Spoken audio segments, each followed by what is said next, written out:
Okay, fair enough. Where would you like? Wherever you want. Here.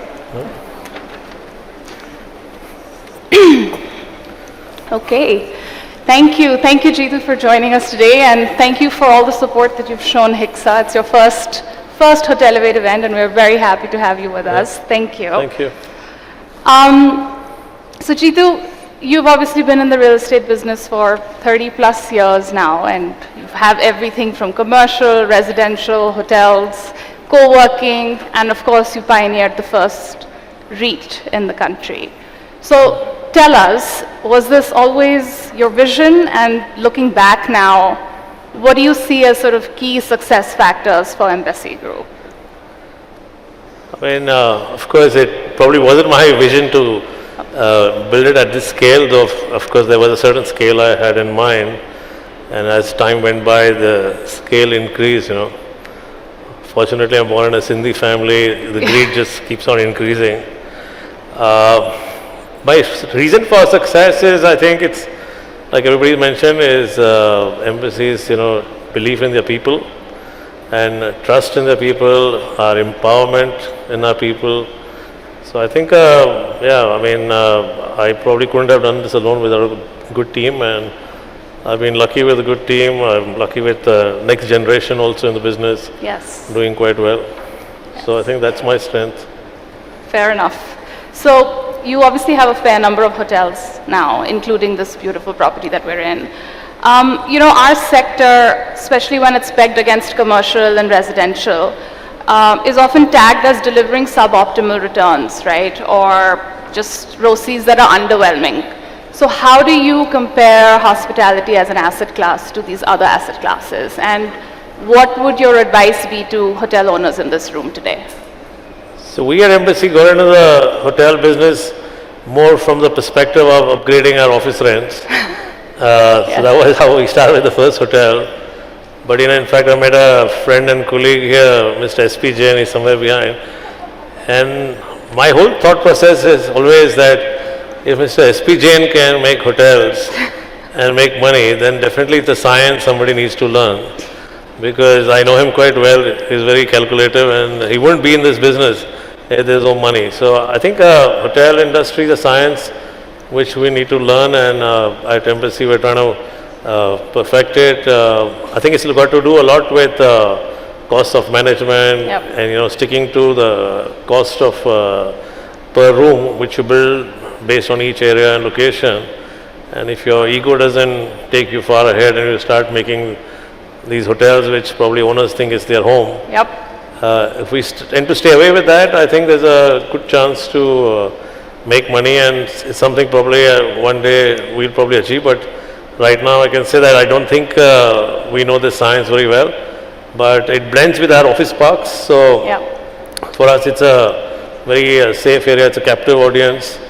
And at Embassy we built most of the hotels without any debt.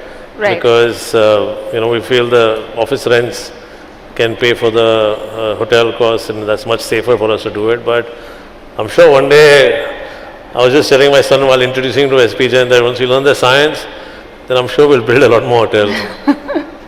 Looking forward to that. So when you are building these hotels and you're looking for an hotel operator, what are the qualities that you're looking for in a hotel operator? And secondly, do you think brands today are doing enough to deliver on owners' expectations? What would you like to see them do perhaps differently? So, at Embassy, we are quite a relationship-oriented company. Sometimes, it sounds a little old school, but it works. Yeah. And our experience with Hilton has been great in the first park we built. So it's just as a, relationship building, we've continued to have Hilton. We're building the similar concept of these two Hiltons, a garden and a Hilton and a convention hall in the outer ring road, the other side. The construction has just started. Right.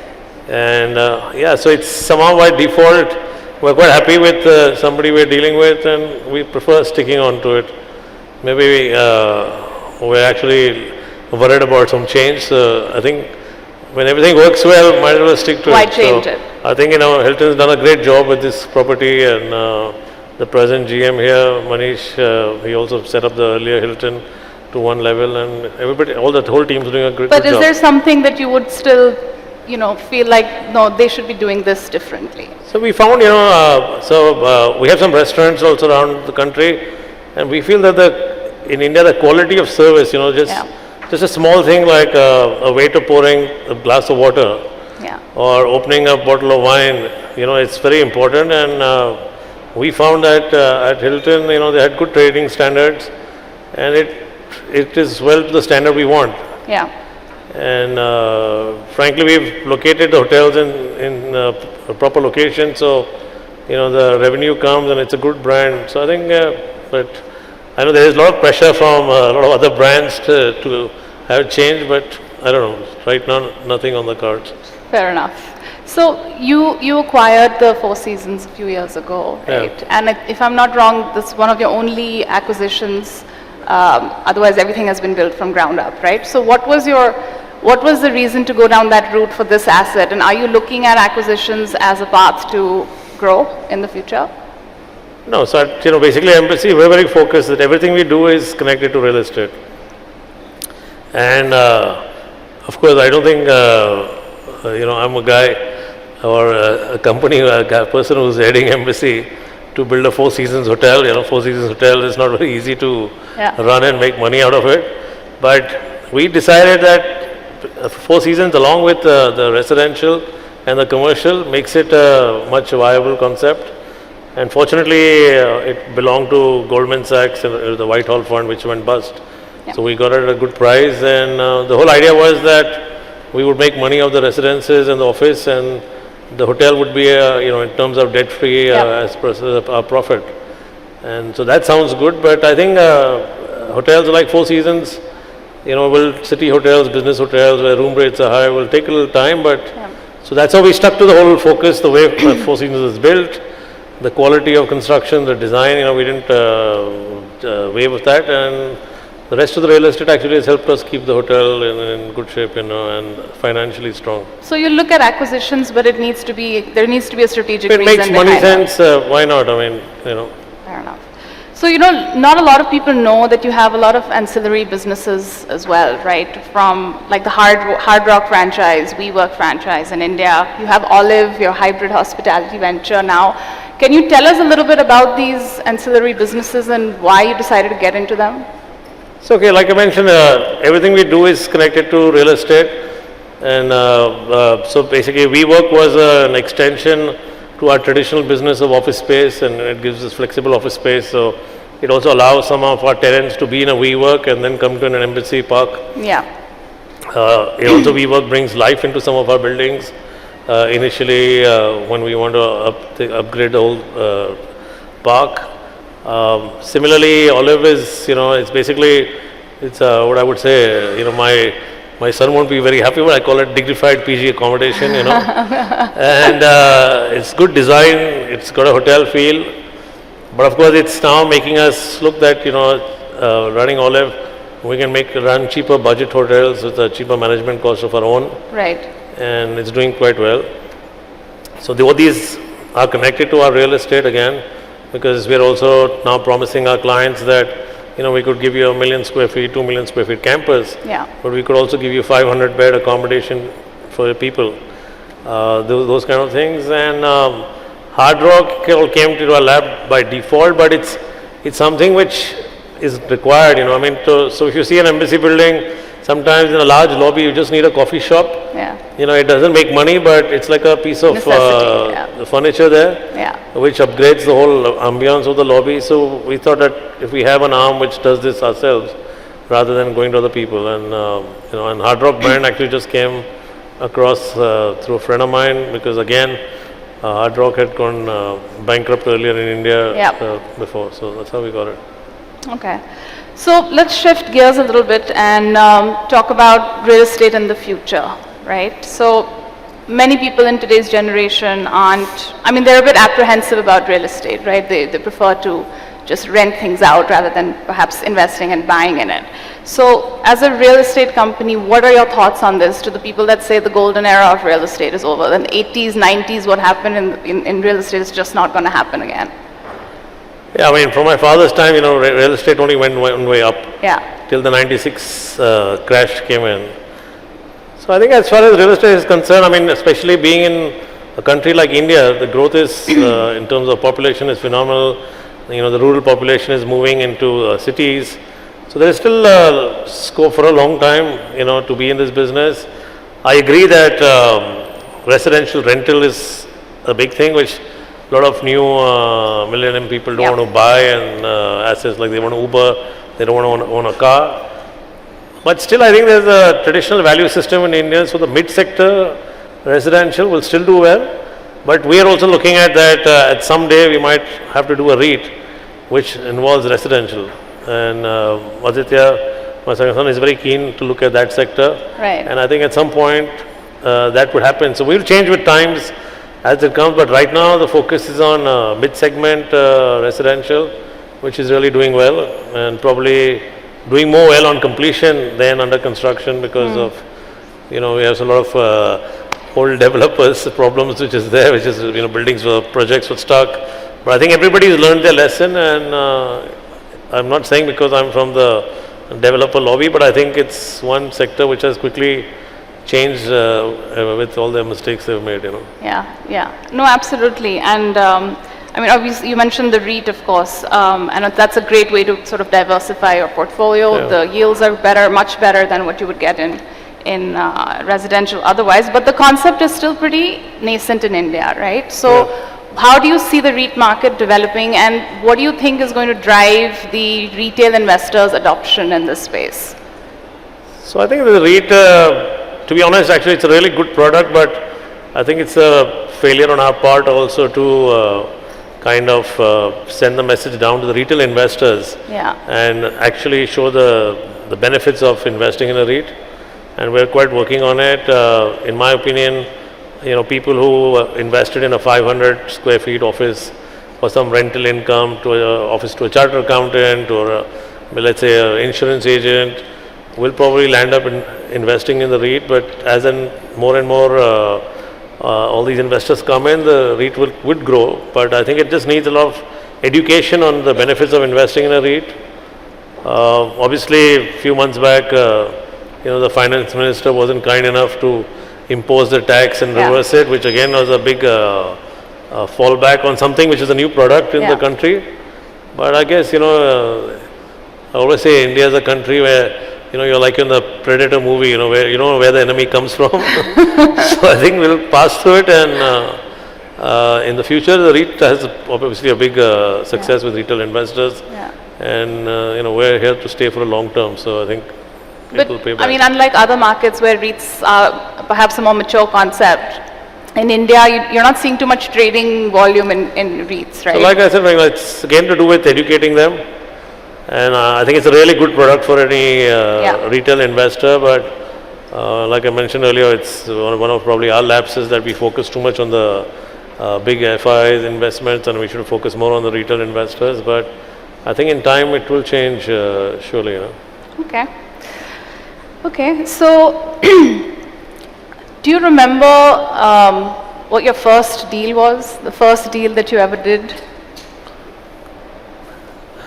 Yeah, of course I remember. No, I mean, I remember it very well. So Please do share it with us. So actually I joined my father in the business, but at some point I started on my own, and I bought a piece of land on Infantry Road from a gentleman called Anand Sanghvi, and it was for 1 crore 60 lakhs. I borrowed 25 lakhs, and that's how I started, and paid him a deposit saying that I'll give him the rest of the money. I thought I'll sell the space and give him the money, and I was fortunate enough to actually sell 3 floors in the building. Right. And once I sold those 3 floors, I actually convinced him that not to take the balance money from me, but be my partner and reinvest the money back with me. And he said, you know, Infantry Road, you can't get an auto who'll take office space from you. So then I told him, look, actually I already sold 3 floors, you know. So he was quite trapped, and we went to Khyber. There's a restaurant in Bombay near Rhythm House, and he's Gujarati gentleman, only eats vegetarian. So he said, because, you know, his stomach is a holy place, he doesn't want to put dead things inside. And we just had black dal, roti and onions, and that's how we celebrated the deal, and I started my business. And like I mentioned, Mr. SP Jain is here. He actually was a chartered accountant of my first investor. Oh, wow. Wow. So this is like I'm 93 I'm talking about. Okay. And is there have you done like a dream deal, or are you still waiting for a dream deal to happen? Something that you have your eyes on and it's just perhaps not fructified? I don't know, I think like I have a lot of dreams and I've achieved a lot of dreams, so to me everything is like, I'm building this hotel, this convention center is like a dream. I mean, probably I keep telling Raghu and his team the next thing, we should build like a embassy Suntec like it's in Singapore, which is a huge exhibition center somewhere in town. Yeah. But well, there are dreams. I mean, I've had them quite often, but in 94, 95, I bought a property from a British company and sold it for some crazy price to a gentleman who lives in Bombay. So every time I pass his office, even today, I just put like a namaste, because for me it's like a temple. I was barely like 26 and I made a lot of money out of that deal. Wow. So that's why. Amazing. Okay, so we have about 5 minutes left for our session. So I'm going to switch to some quick questions, rapid questions, hopefully funny questions. Yeah. What's one big trend you see in real estate that will dominate the next 10 years? I think mid-sector housing, cookie cutter buildings with technology involved in it would be the best next thing the next 10 years. Okay. And if you weren't in the real estate business, what would you be doing? Be a banker, definitely. Sorry? A banker. A banker. Okay. So basically anything related to money. You keep that very close. Yeah, that's correct. Okay. So you have hotels with Hilton, you have a hotel with Four Seasons. Your preferred hotel partner between the two? Say that again? Which is your preferred hotel partner? Preferred hotel? Yeah, between Hilton and between Four Seasons. Actually, this Hilton hotel. Hey, I got an answer. I wasn't expecting one. Okay. Co-living or co-working, the business segment that you would put your money on? I think co-working, because it's connected to more of our traditional business. But co-living also it's a growing business. But if you probably ask me this question 5 years from today, it could be co-living, but right now it's co-working. Okay, fair enough. So other than you, there are two REITs in India, other than you, Mindspace and the Brookfield REIT. If you had to invest in one of them, which one would it be? Both are good friends of mine. And the third one coming also is, they're good friends of mine. Yes. Because in fact, Neil Raja was very kind and he said that, you do the first REIT and I'll do it after. Because actually he lobbied for the REIT business, the maximum. I've actually invested in both. So individually, but I just think that, like I said, the REITs have not yet been gone deep into the retail investor. Yeah. But luckily the good thing has happened is that all the three REITs are run by very professionally managed, transparent companies. Yeah. Which, sometimes when something bad happens, then the whole belief in that sector goes down. So I'm okay actually. Okay, fair enough. I'll give you a very politically right answer. Yes, I know you didn't pick one. If you could invest in only one Indian city's real estate market for the next 10 years, which city would it be and why? So it would be Bangalore for sure, because I know the city by the back of my hand.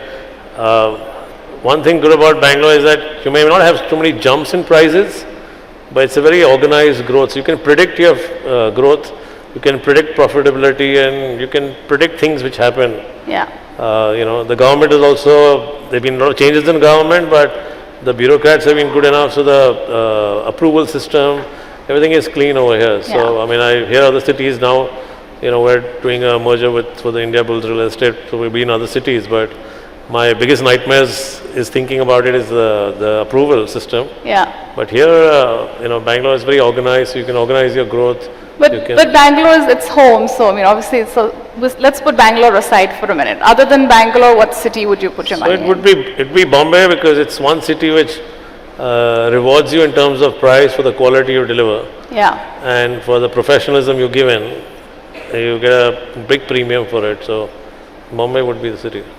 Okay. And finally, in one word, how would you describe the real estate market in India today? I think it's at a stage where there's a difference between the men and the boys, and that's a very good thing. That's a great thing. Yeah. I think that says it all. Thank you. Great, we're out of time. Thank you so much for being with us, Jitu. It's been an absolute pleasure. Okay. Thank you. I think we all Thank you so much. Thank you.